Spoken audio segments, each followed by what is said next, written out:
Hello friends, good morning. आज हम अपने इस वीडियो में यूपीएससी प्रीलिम्स के लिए कुछ ऐसे ट्रिक्स और तिकड़म सीखेंगे जिनसे अगर पहले हमारे 30 क्वेश्चन सही होते थे तो इस वीडियो को देखने के बाद आपके 60 से 65 तक क्वेश्चन सही होंगे। तो चलिए शुरू करते हैं। यूपीएससी सीएससी में आपको कितने क्वेश्चंस अटेम्प्ट करने चाहिए? तो इसमें आप 60 क्वेश्चन आपको सही करने रहते हैं। सही मतलब आप सही कर सकते हैं और 30 क्वेश्चन आप गलत कर सकते हैं, 10 क्वेश्चन छोड़ सकते हैं, तो आप सेफ जोन में रहेंगे। तो तिकड़म की बात करते हैं। तो ऐसे कुछ इसमें स्टेटमेंट्स होते हैं जिनको आप अगर सही से जान जाएं, मतलब सही से उनका पढ़ लें उस तरह से, तो आप अच्छा स्कोर कर सकते हैं। जैसे कि कोई एक्सट्रीम स्टेटमेंट है, जैसे कि कौन से एक्सट्रीम स्टेटमेंट होते हैं, ये चीज़ साइंस एंड टेक और इन्वायरमेंट में लगते हैं इसका ट्रिक। जैसे कि ऑल हो गया, सभी करके आ गया ऑप्शन में, मतलब स्टेटमेंट में एनी, नो, नॉट, ऐसा। जैसे कि एप्लीकेशन बेस्ड क्वेश्चन आते हैं जैसे साइंस एंड टेक में, इन्वायरमेंट में और कभी कभी हिस्ट्री में। एक्सट्रीम स्टेटमेंट जो होता है उनको एलिमिनेट करके भी आंसर निकाला जा सकता है। फिर एक जेनरिक स्टेटमेंट होते हैं। एक जेनरिक स्टेटमेंट में अनलिमिटेड स्कोप रहता है सही होने का, तो उनको आप सही मान के चल सकते हैं। जेनरिक स्टेटमेंट को अगर कोई चीज़ लिमिट करेगी, उसको रोकने का प्रयास करेगी, ऐसा नहीं कर सकता है, तो स्टेटमेंट क्या है, गलत बन जाता है। क्योंकि इन्हें गलत बनाने के लिए रिसर्च ज़्यादा करनी पड़ेगी यूपीएससी के जो क्वेश्चन सेटर होते हैं, क्वेश्चन सेट करने वाले, इसलिए जेनरिक स्टेटमेंट ज़्यादातर सही होते हैं। एक्सट्रीम स्टेटमेंट जनरली गलत होते हैं। जहाँ किंतु परंतु आ जाए वहाँ गलत हो सकता है स्टेटमेंट। फैक्चुअल स्टेटमेंट सही भी हो सकते हैं और इसलिए उन्हें ज़्यादातर मतलब याद करके जाए, मेमोराइज करके जाएं। यूपीएससी स्टेटमेंट में आधे भाग को सही और आधे भाग को गलत भी बनाता है कभी कभी, तो आपको ये चीज़ ध्यान में रखना है। साइंस एंड टेक और इन्वायरमेंट में यदि कोई निगेटिव स्टेटमेंट आ रहा है तो स्टेटमेंट को लिमिट कर रहा है, मतलब रोक रहा है करने का, ऐसा नहीं कर सकता, तो वो क्या होगा, गलत होगा। और एक ये चीज़ है कि जिस क्वेश्चन में स्टेटमेंट और वर्ड्स फिक्स ना हो वहाँ स्वैप करना मुश्किल हो जाता है। तो जहाँ चीज़ें फिक्स, लिमिटेड, पक्का, श्योर हों, यहाँ पर यही चीज़ होता है और स्वैप के चांस बनते हैं। जैसे कि पॉलिटी में चीज़ें फिक्स हैं, जैसे कि गवर्नर वाला काम करेगा, प्रेसिडेंट के जो काम हो वही करेगा, तो इसकी जगह कोई दूसरा नाम आएगा तो क्या होगा, गलत हो जाएगा स्टेटमेंट। इन्वायरमेंट में, हिस्ट्री में, साइंस एंड टेक में चीज़ें फिक्स नहीं होती हैं, इसलिए इन सब्जेक्ट्स में क्या होता है, स्वैप करना मुश्किल होता है। डाटा, रिपोर्ट, ऑर्गेनाइजेशन के स्कीम्स, मिनिस्ट्रीज फिक्स होती हैं, इसमें फेरबदल किया जाएगा तो स्टेटमेंट गलत बन जाएगा आसानी से। ज़्यादा रिसर्च नहीं करनी पड़ी क्वेश्चन सेटर को। क्वेश्चन में एब्सोल्यूट रॉन्ग स्टेटमेंट को आइडेंटिफाई करके एलिमिनेट करते हुए सही ऑप्शन को सिलेक्ट करना है। स्टेटमेंट में कॉन्टेक्स्ट चेक करना है कि मतलब क्या बात क्या कह रहा है स्टेटमेंट, है ना। जैसे कि भारत में हल्दी की 30 से अधिक किस्में उगाई जाती हैं, ये चीज़ें फिक्स नहीं है, कितने भी उगाई जा सकती हैं, है ना। तो जो चीज़ें फिक्स नहीं होती हैं उसमें ज़्यादातर चांस होते हैं सही ही होगा वो स्टेटमेंट। फिर जैसे कि ऑप्शन में दिया A B C D, C में जैसे 1 3 4 करके दिया, A में ओनली 1, B में ओनली 2, D में ओनली 4 करके दिया, तो ऐसे क्वेश्चन में मिक्स ऑप्शन वाला ही सही होगा। क्योंकि अगर एक सही करना होता तो ओनली 1, ओनली 2, ओनली 3, ओनली 4 करके देता, है ना। तो ऐसे देख सकते हैं आप। फिर साइंस एंड टेक में टेक्नोलॉजी के पॉजिटिव एप्लीकेशन यूपीएससी ज़्यादातर दिखाना चाहता है कि ये टेक्नोलॉजी है, उसकी ये चीज़ पॉजिटिव है, तो पॉजिटिव चीज़ें यूपीएससी ज़्यादातर दिखाना चाहता है, तो और वैसे स्टेटमेंट क्या होते हैं, सही होते हैं। और जैसे कि वो कुछ ऐसे टॉपिक हो गए जो यूपीएससी के फेवरेट होते हैं, जैसे कि vegetable oils, biotech, vaccines, health and diseases, ये सभी फेवरेट टॉपिक्स है, तो इनको अच्छे से तैयार करके जाएं। फिर आता है संविधान का पॉलिटी के तिकड़म। तो इसमें क्या होता है, संविधान परिभाषित करता है। अगर किसी स्टेटमेंट में दिया है कि संविधान परिभाषित करता है तो ज़्यादातर क्या होता है, गलत होते हैं। फिर संविधान के अनुसार, अगर कहता है संविधान के अनुसार ऐसा है तो उसमें आपको ध्यान देना है, सही भी हो सकता है और उल्लेख होगा तो सही है। नहीं तो गलत भी हो सकता है। फिर संविधान उल्लेख है, तो उल्लेख तो हो सकता है, क्योंकि उल्लेख उसके बारे में कहीं पे अगर दिया है किसी में, मतलब पॉलिटी में कहीं पे, तो वो सही होगा। पॉलिटी में और क्या होता है कि यूपीएससी परिभाषा किसी कॉन्सेप्ट या स्टेटमेंट को स्वाइप कर देता है ना। जेनरिक स्टेटमेंट ज़्यादातर सही होते हैं, जिससे गलत करने के लिए रिसर्च की ज़रूरत पड़े, फैक्ट्स डाटा ना हो, तो वो जनरल स्टेटमेंट होते हैं। मतलब जेनरिक स्टेटमेंट किसे कहेंगे, तो मतलब ऐसा स्टेटमेंट जिसे गलत करने के लिए ज़्यादा रिसर्च न करना पड़े, इसमें फैक्ट्स डाटा ज़्यादा ना हो, वो होते हैं जेनरिक स्टेटमेंट। फिर आता है स्टेटमेंट को कहाँ बनाया जा सकता है, मतलब स्टेटमेंट को गलत कैसे बनाया जा सकता है, कि जैसे कि इमरजेंसी प्रोविजंस में 6 महीने के लिए होता है, तो 6 महीने तक इमरजेंसी लगा रह सकता है, उसके बाद उसको आगे बढ़ाना पड़ता है ना।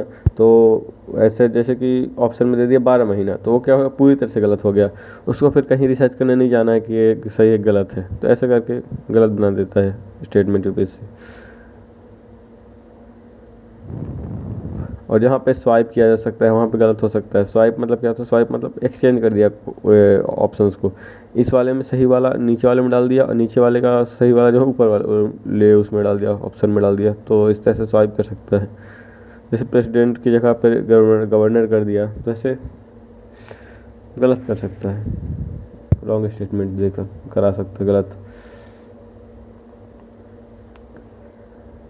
जैसे कुछ फेवरेट टॉपिक होते हैं, मतलब ऐसे टॉपिक होते हैं जिनमें से क्वेश्चन मतलब लगातार पीवाईक्यूज़ में बनते रहते हैं।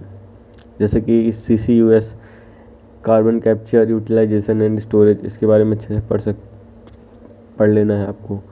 स्कीम्स में क्या होता है, ज़्यादातर स्कीम्स क्या होते हैं, अंत्योदय समाज के उद्धार के लिए आती हैं, गरीबों के लिए। स्कीम्स में क्या होता है, पॉजिटिव फॉरवर्ड लुकिंग होता है, भलाई की बातें होती है, वल्नरेबल ग्रुप्स का फेवर करती हैं स्कीम्स।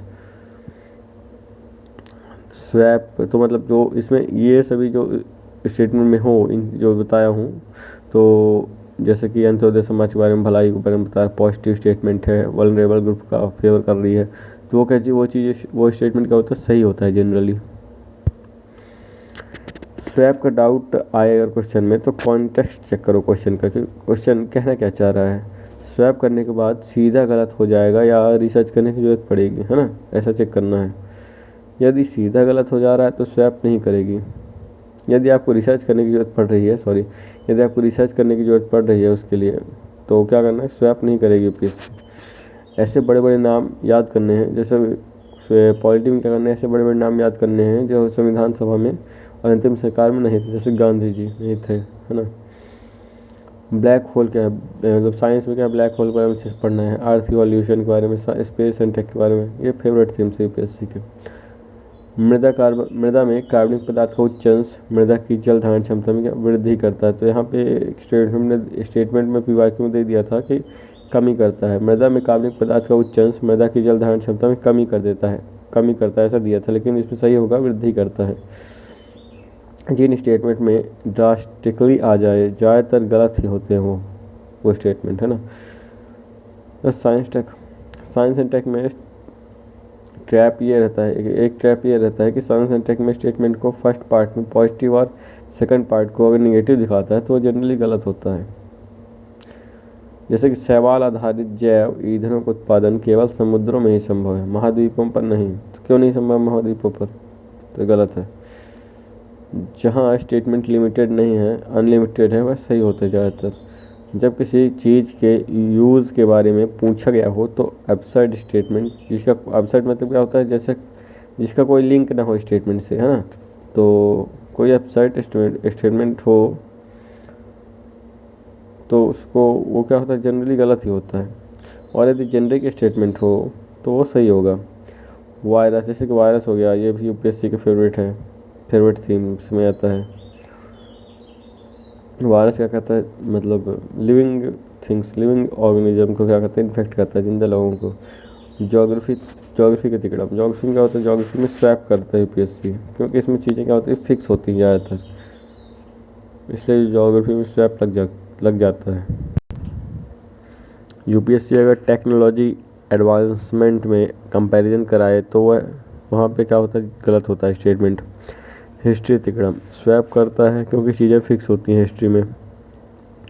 यूपीएससी की फेवरेट थीम कौन सी, जैसे कि धर्म हो गया, इसमें चीज़ें फिक्स होती हैं। थर्मल पावर प्लांट्स हो गया, इसमें क्या स्वाइप करता है। जैसे कि हिंदू की जगह बौद्ध कर दिया या शैव कर दिया, वैष्णव कर देगा तो स्टेटमेंट पूरी तरह से गलत हो जाएगा। Border gateway protocol, internet of things, internet protocol, virtual private network के बारे में भी अच्छे से इन थीम्स को अच्छे से पढ़ें और रिवाइज करें बार बार।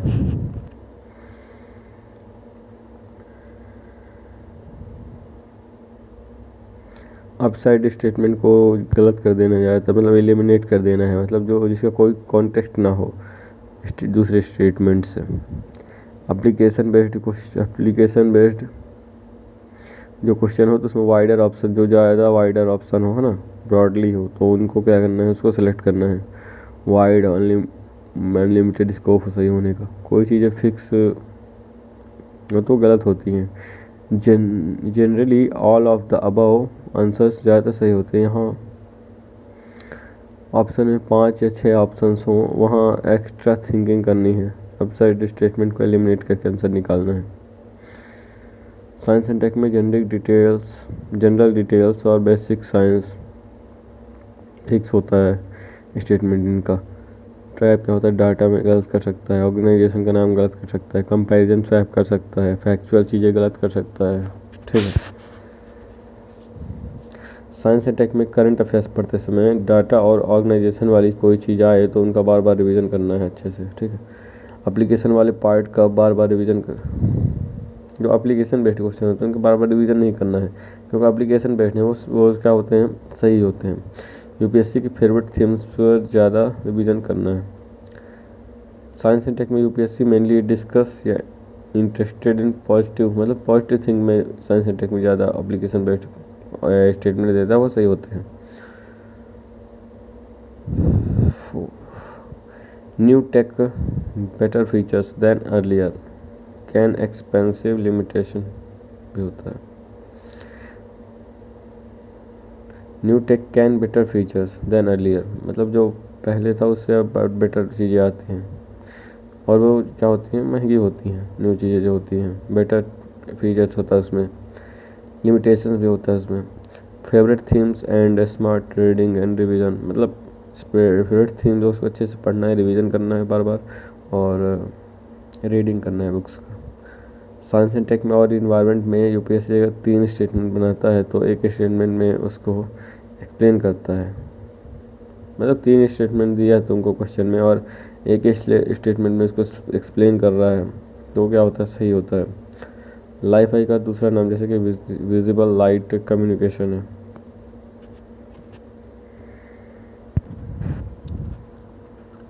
एयरक्राफ्ट के कैबिन में वाईफाई काम नहीं करता, इसलिए लाईफाई लाया गया। वाईफाई में इलेक्ट्रोमैग्नेटिक डिस्टरबेंस होता है, इसलिए वाईफाई काम नहीं करता है। सबसे ब्रॉड ऑप्शन को सेलेक्ट करिए जो क्वेश्चन स्टेटमेंट आते हैं उसमें से। प्रो न्यूक्लियर ट्रांसफ़र के बारे में पढ़िए।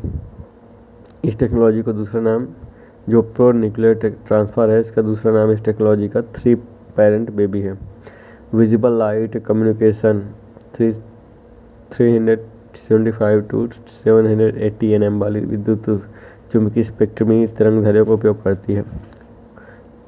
लाईफाई टेक्नोलॉजी शॉर्ट रेंज होती है, जबकि वाईफाई टेक्नोलॉजी लॉन्ग रेंज होती है। वाईफाई में इलेक्ट्रोमैग्नेटिक इंटरफेरेंस होता है, लाईफाई में इलेक्ट्रोमैग्नेटिक इंटरफेरेंस नहीं होता। ELISA and LISA, evolve LISA के बारे में पढ़िए अच्छे से। साइंस एंड टेक में पीवाईक्यू के थीम्स के बेस पर स्टडी कीजिए। पब्लिक की इंफ्रास्ट्रक्चर, डिजिटल सिक्योरिटी इंफ्रास्ट्रक्चर के बारे में पढ़िए। Difference between plant cell and animal cell को याद करके अच्छे से जाइए। जब स्टेटमेंट्स एक दूसरे को जस्टिफाई कर रहे होंगे तो ये सही होते हैं generally. Quantum computing, visible light communication technology, wireless communication technology के बारे में अच्छे से पढ़िए। नॉन फंजिबल, जिसके टुकड़े न किए जाते हों, अगर 100 टुकड़े में है तो वो नॉन फंजिबल होगा। 3 पेरेंट बेबी के बारे में अच्छे से पढ़िए। Close circuit television, CCTV, close circuit television, CCTV का पूरा नाम है। Radio frequency identification, RFID, wireless local area network, LAN।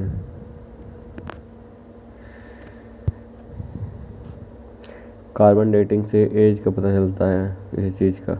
DNA barcoding can be tool to distinguish among species that look alike, identify undesirable animal or plant materials in processed food। Important countries के navigation प्रणाली याद कीजिए, जैसे India का NavIC हो गया, USA का GPS हो गया, जापान का जाक्सा हो गया।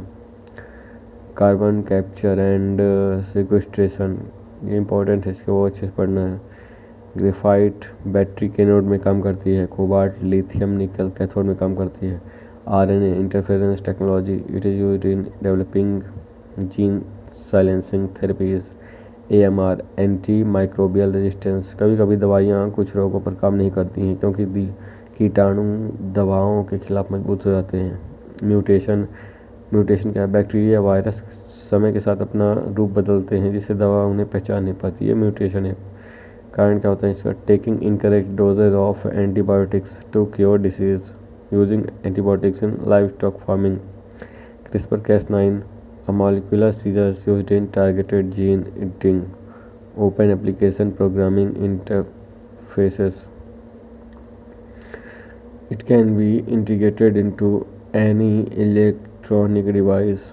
Online authentication during iris is possible. Third क्या? Third is an American anti missile system, Israel का आयरन डोम है।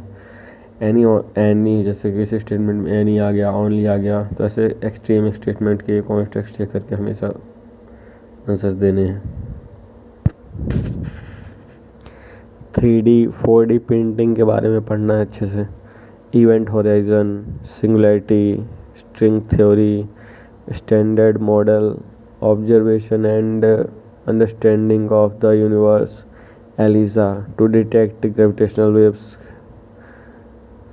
साइंस एंड टेक में क्वेश्चंस में डेटा एंड फैक्ट्स हो तो नॉलेज के आधार पर सही करना है।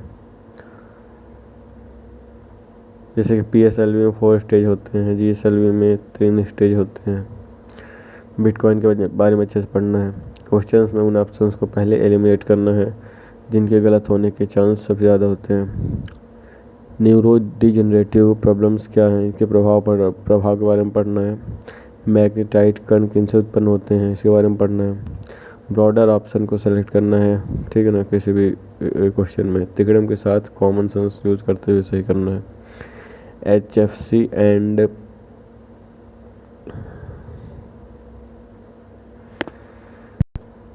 HFC एंड परफ्लोरोकार्बन के बारे में अच्छे से पढ़ें। लुब्रिकेंट्स के बारे में पढ़ें। और कार्बन नैनो ट्यूब्स क्या हैं, इनके प्रभाव क्या हैं, नैनो कैरियर, नैनो टेक्नोलॉजी, इन सब के बारे में अच्छे से पढ़ें, रिवीजन करें। कॉमन सेंस के अनुसार क्वेश्चंस में जो स्टेटमेंट सबसे फालतू लगे उससे सबसे पहले एलिमिनेट करो।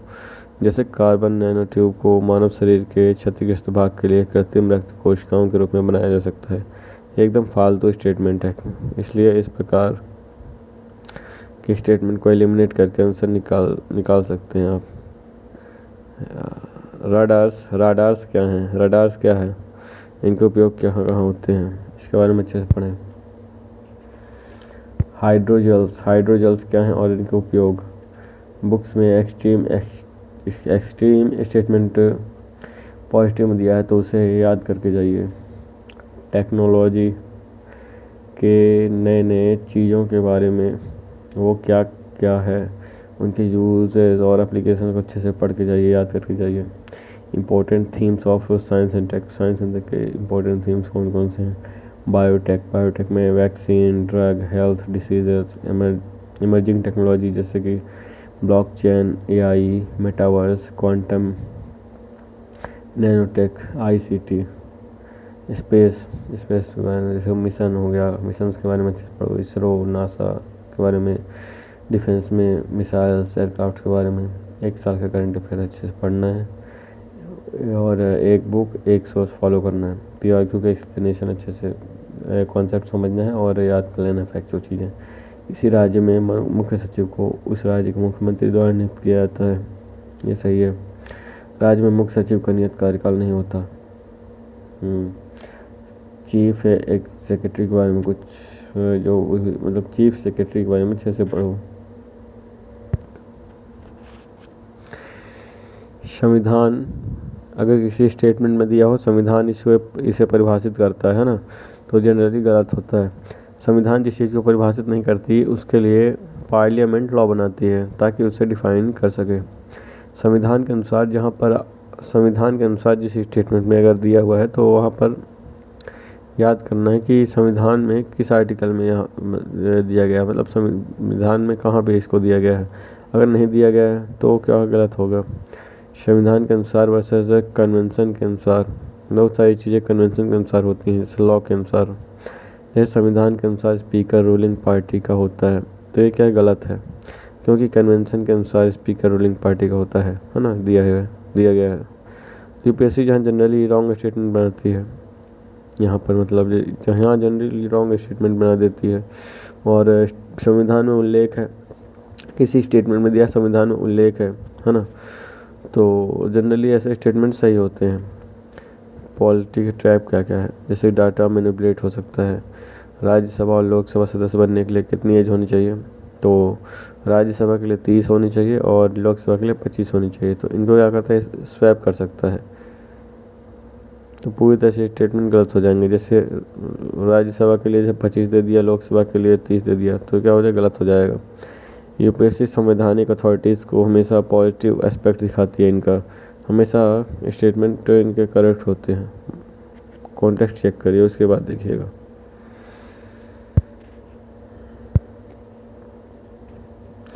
नाउन स्वैप, प्रेसिडेंट की जगह पीएम या काउंसिल ऑफ मिनिस्टर लिख देगा, सुप्रीम कोर्ट की जगह हाई कोर्ट कर देगा, गवर्नर की जगह सीएम कर देगा, तो स्टेटमेंट एब्सोल्युटली गलत हो जाते हैं। सिंपल मेजोरिटी, सामान्य बहुमत की जगह एब्सोल्यूट मेजोरिटी, पूर्ण बहुमत कर दिया।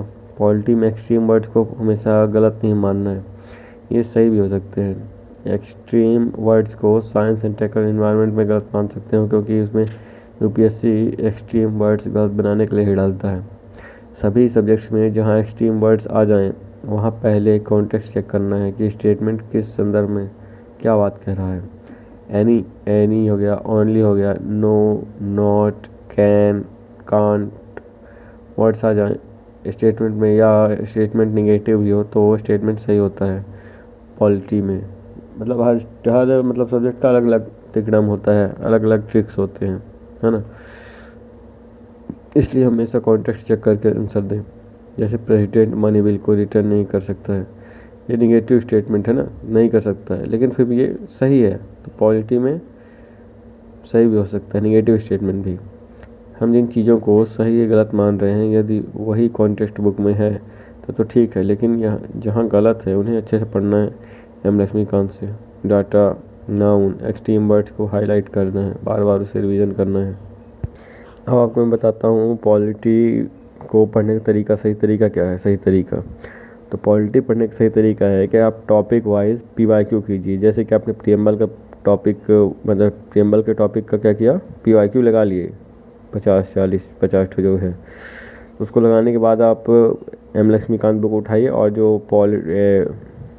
जो वो चैप्टर है, जैसे कि आपने क्वेश्चन लगाए थे प्रीएम्बल के, तो प्रीएम्बल बुक में दिया है जो चैप्टर, उसको क्वेश्चन लगाने के बाद उसको फिर रीड कर जाइए एक बार और फिर एक बार और उसको फिर दोबारा